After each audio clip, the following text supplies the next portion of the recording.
Parts problems. Again, parts cures also. There's probably 10 or 15 of you guys that watch my videos pretty regular. You probably by now figured out that I really piss and moan about crappy Chinese parts all the time, which I do. What I don't usually talk about is I sell a bunch of stuff. This is one of the things I sell. I sell a bunch of retail parts because we're in Canada here and everybody has a hard time getting parts that are affordable. I'm a Motor State distributor, and I'm actually, the way their deal is set up, I get really good. I can basically sell right here the same price Summit Racing sells for out of the catalog, and I can make a little margin. It's not a get rich quick thing, but make a little margin. If you move enough parts, you make a little money end of the year. So I've been peddling as many parts as I could, but I'm dealing with a lot of crap.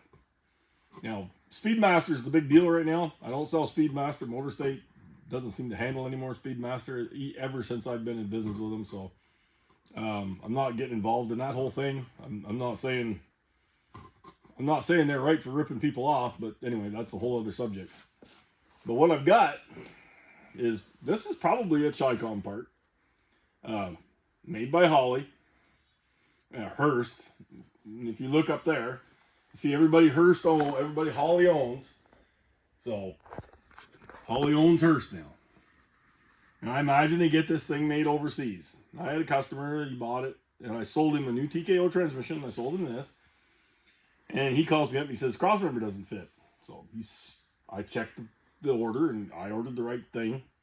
He's telling me what's wrong, and he's saying he thinks these angles at the end are on upside down. Well, he brings it to me yesterday.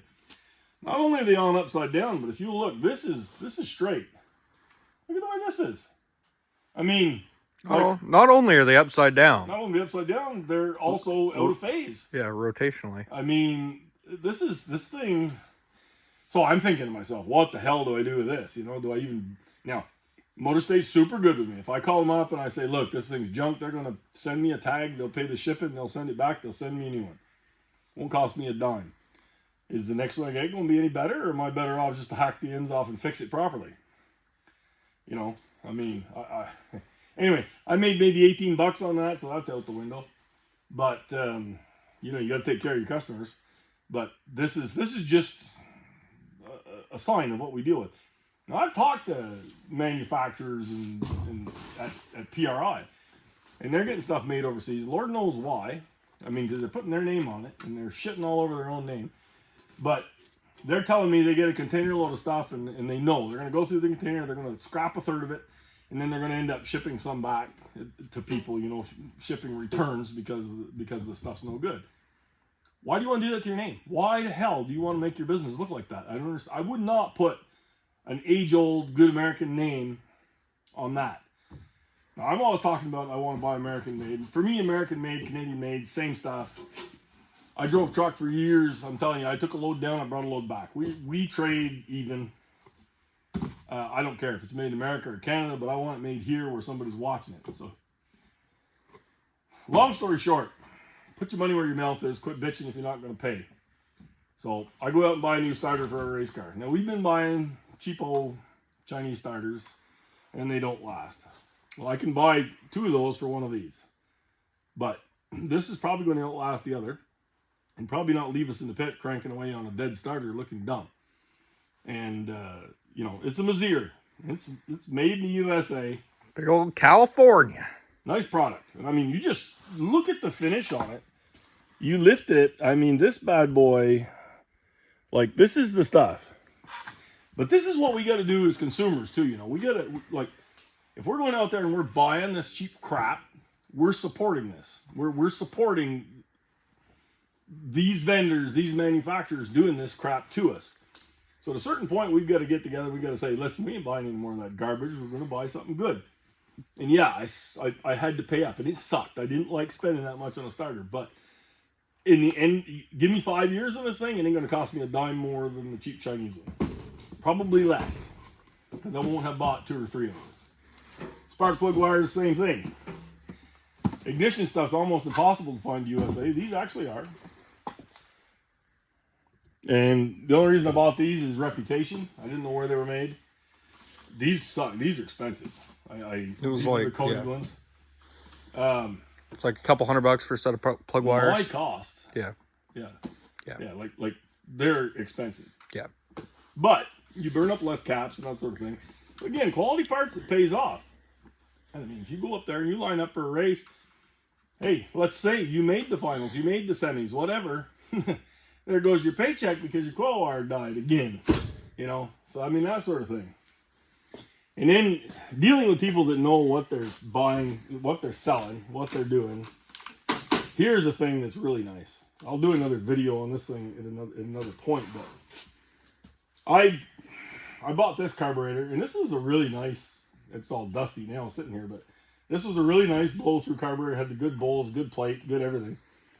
But it's basically a stock center body that somebody modified with different boosters and a stock set of Metering blocks. Stock set of metering blocks that have been slightly modified. We're trying to run E98. It's not quite big enough. I really liked the way it worked, and I enjoyed the carburetor thing. I hadn't really ever loved the fuel injection thing. The car just plain worked. Probably one of the first times I've been happy with it. So, but what was happening was we'd get to just about 1,500 horse, and we'd start trending lean. We still got the fuel injection on the car. You can see the lean. And, I said, we got to get a bigger carburetor. So I start calling around. First of all, nobody's even calling me back, which I don't know what the hell to say about that, but nobody's even calling me back. So I love to watch the old man's garage, and so he's always talking about ATM and whatnot. So I dialed up ATM. By God, they answered the phone. What do you think of that? They actually answered the phone, a live human being. So I talked to him about a blow-through carburetor, and they said, well, it's Doug that handles that. I'll have to have him call you. So I'm talking to Doug, and he asked me what color my intake manifold is. I'm like, what kind of question is that for a carburetor? But turns out he saw a picture of Ty's car online. Because I told him it had fuel injection and a carburetor, he knew. He just gave him a hint. So he goes and looks it up, and he said, hey man, he said, you got really good parts on that carburetor. He said, why don't I just sell you the parts you need? So here's a guy has an opportunity to sell me a $2,500 carburetor, and helps me out, does the right thing, gives me the right kind of service, and sells me parts, which is pretty cool when you get right down to it. So he was originally going to take this one and modify it, but I said, just send me a new center body. I got another home for this. So they send me this. This is a nice part. I mean, this is well made. I'm not sure where they're having their center bodies made, to be honest with you. So I'm not going to say. But it actually is a nice part. And some foreign stuff is nice made too. But I'm not saying it's foreign. I just don't know. But this thing is we have way more area that we can push alcohol through if you compare it to this one. We were measuring, I think we're 55 thousandths different. So, and then you get into these bad boys.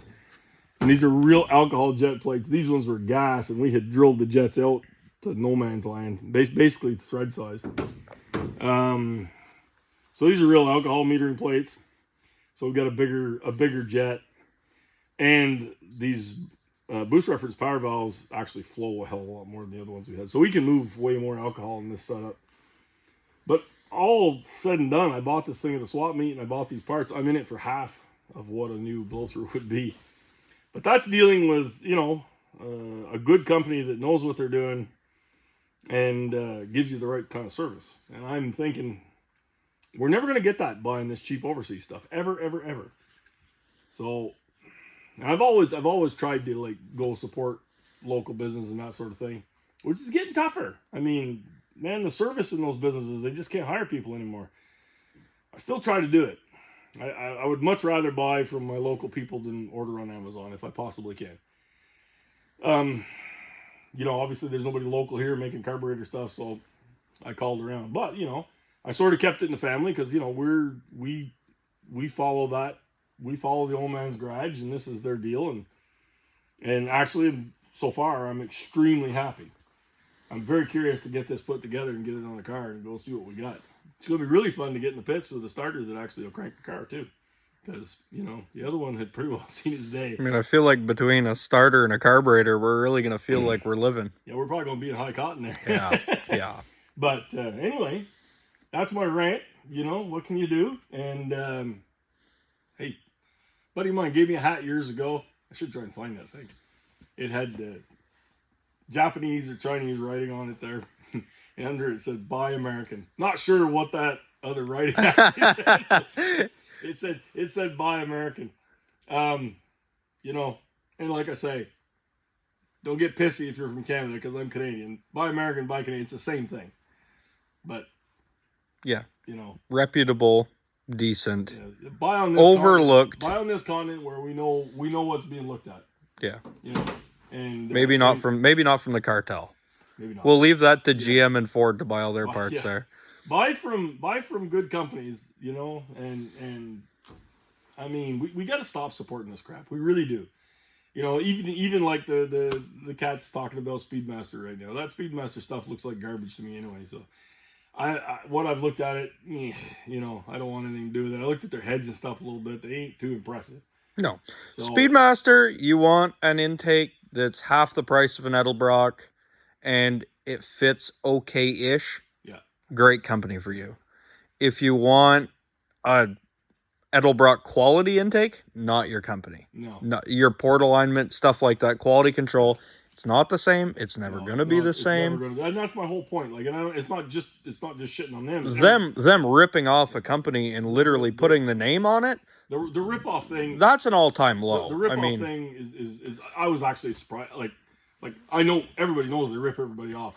Can't imagine putting the name on. And that had to have been an oversight on their part. Oh, they had to have handed that to some Chicom that just absolutely ran her through the. Absolutely, they said you copy it. Hell yeah, we'll copy it. Yeah, we'll just copy everything. You know. Yeah, I mean that was amazing. Absolutely. But for those of you that don't know it, look at Broader Performance.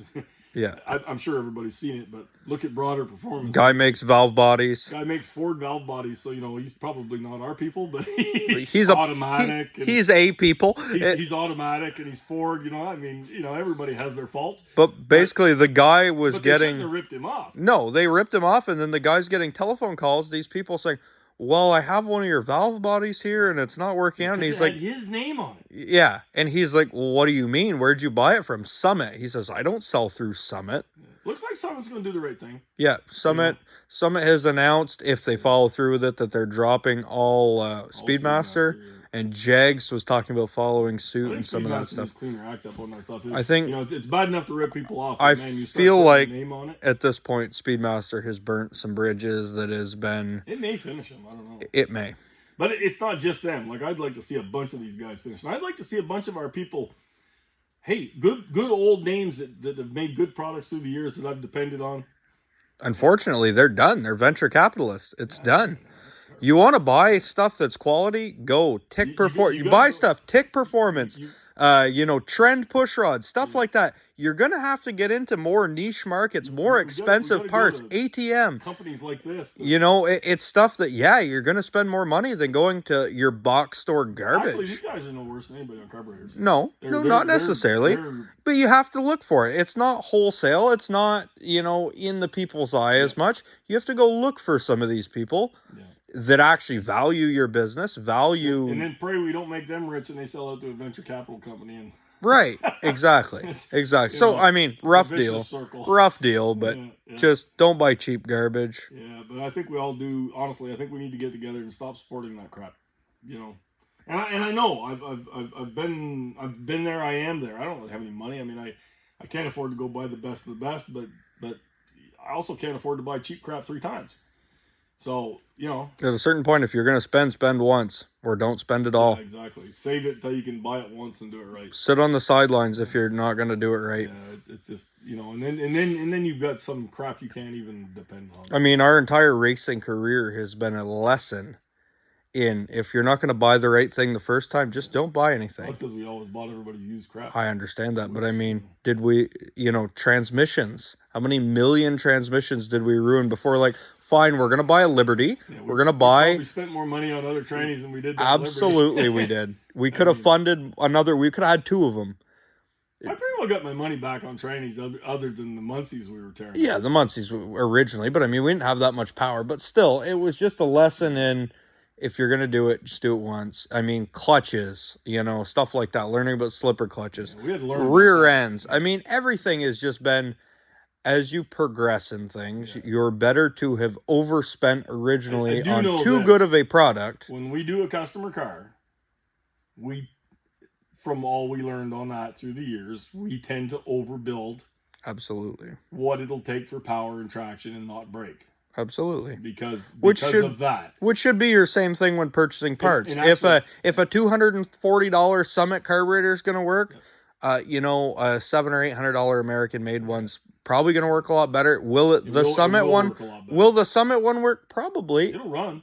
I mean, is it going to be completely undependable and impossible to find parts for in a few years? Probably. No, I like we did learn that, and I think it applies to what we're talking about here. Because like our stuff, usually our customer cars, when they roll out of here and they've let us overbuild them a little bit, they're not sitting in the trailer broke between rounds.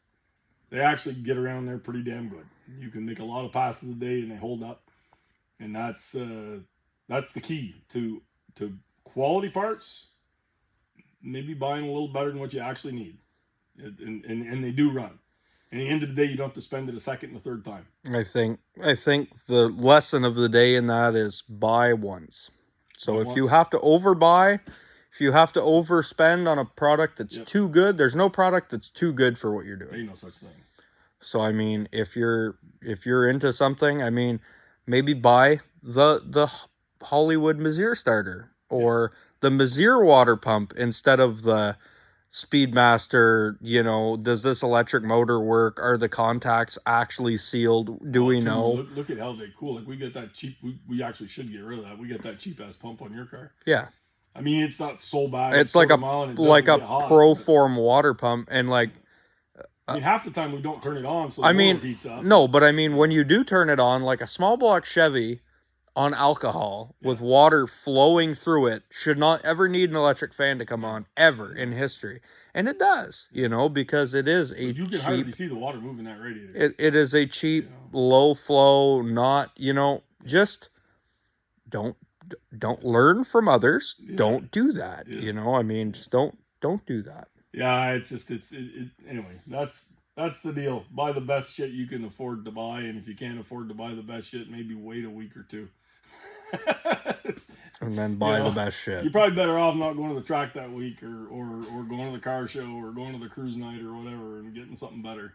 Yeah. Because you don't want the glass fuel filter, you don't want the plastic fuel filter, you know, you just don't. All right.